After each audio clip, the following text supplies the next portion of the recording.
What's up, guys? It is Thursday. It is 11 p.m. So I apologize for not filming anything earlier, but I was really busy today and was editing and basically forgot, like I sometimes do. I was having dinner and then I was like, oh crap, I didn't film. But I do have a lot to talk about, so hopefully I'm going to try to keep this video short. I just want to touch on some things I wanted to talk about yesterday, and then I want to talk about why the market went down today. And then I want to talk about some exciting news about Apple, and we'll try to leave off on that. We'll try to leave off on a positive note. So let's just get into it. Yesterday when I was talking about Apple, there was an article which I couldn't find in my widgets, but because it's older now and it's not there anymore. But anyways, they have $1 billion they're setting aside for new content to try to compete with Netflix and all that stuff. So usually when like a new company wants to get into that market, the original content, they have a really huge uphill battle. But with Apple, they have so much money that they can just kind of jump right in and be really competitive. They have so much money that they can pay big actors big amounts of money to make really good content. So they could, they could make a big splash in that area, and so that's exciting for Apple. All right, so let's talk about the Universal Display. So they entered an agreement with a company called Ever Display Optronics.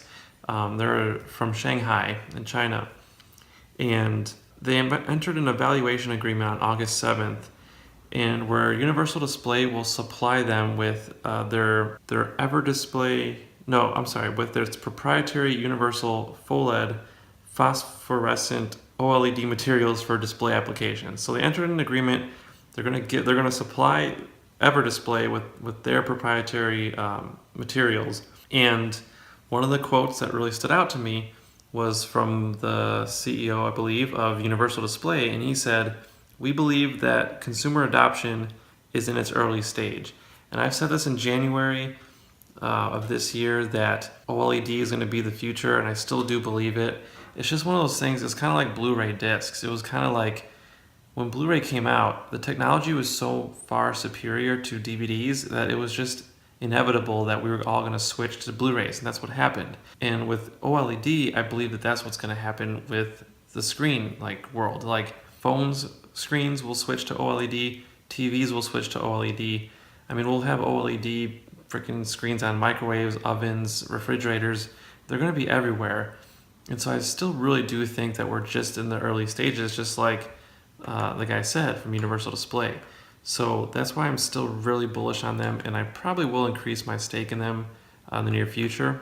But yeah, I do want to look up OLED versus FHOLED versus AMOLED. I'm gonna look that up, and maybe I'll talk about that in a future video, but I'm sure you guys can research it on your own. But anyways, let's keep moving on. Apple is donating $2 million to $1 million to Southern Poverty Law Center and $1 million to the Anti-Defamation League in response to what happened in Charlottesville. And I was reading how philanthropic Tim Cook has been, and I saw some really big numbers that he's been donating from Apple, like $2.5 million to the Hurricane Sandy relief. He's donated $130 million to the AIDS fighting organization RED. $50 million to hospitals, $100 million to advancing diversity and technology, and an undisclosed amount to other organizations in terms of for LGBT stuff like that. And he said that in an interview that he just wants to put his nephew through college, and he plans on donating the rest of his money. I think that's very admirable of him, and it makes me even more of a supporter for Apple, even though there's not everyone likes them, but I mean, that's really nice of him to do that, and so I think that's really cool. Okay, so I want to talk about now why the market went down today. Now, if you look at how we did today, you can see we lost a lot of money.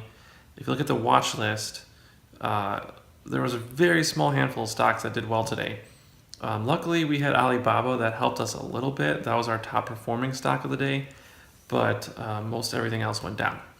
Now, but this one guy, Art Cashin, which by the way is a baller ass name, Cashin, like he's cashing in or he's cashing checks. I think that's a really cool name. But anyways, he's a Wall Street veteran, and he said that the reason that the market really went down today, not just from what Trump said about the Charlottesville thing, was because his economic advisor, Gary Cohn, it was rumored that he was going to be leaving, but the White House said that wasn't true. But he was saying that people were scared that if he did leave, others would leave after him, and then like his cabinet would just fall apart or whatever. And I think obviously that makes sense. And recently, a lot of people left his council, the Strategic and Policy Forum, and like another council that he had, because of what he said. A lot of CEOs did not like it, and they do not want to associate with Donald Trump. And Trump ended up just disbanding both councils altogether. So that was not a good thing. There's just a bunch of bad things that happened today. I'm gonna pause the video because my arm's getting tired and I gotta switch hands for 1 second. All right, so I need to get my tripod. I lost it and I need to get it back because holding the camera up for a long time is kind of annoying. Okay, anyways, let's talk about Apple again. Notice, which is making their cases for the iPhone 8, they already finalized their designs because they're confident they know what the iPhone 8 is going to look like. I'll put some pictures up on the screen. It looks awesome. It looks a little bit thicker like all the leaks have been saying, which means they should have much more battery capacity. It's going to be an awesome phone. The OLED screen is going to look amazing. And I just think their biggest gamble that they're saying is that they're going to get rid of the Touch ID and go with a Face ID for unlocking your phone. And for me personally, Touch ID, I was like, okay, whatever. Like I was fine entering my passcode every time. Yeah, Touch ID got more convenient, but I think Face ID could even be more convenient. And I'm okay with adopting that technology. I really don't care. I just want a really cool, badass phone that's fast and that lasts a long time and that can run apps quickly. As far as unlocking it, I'm not that picky. So, but anyways, I still think the iPhone 8 is going to be a really big success.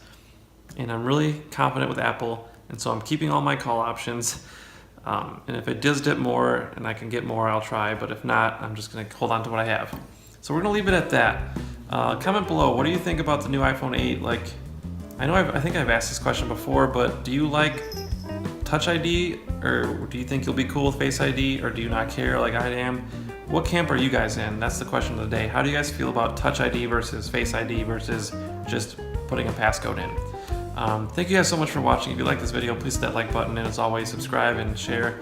Really do appreciate it, and I hope you guys had a fantastic day, and we will see you tomorrow.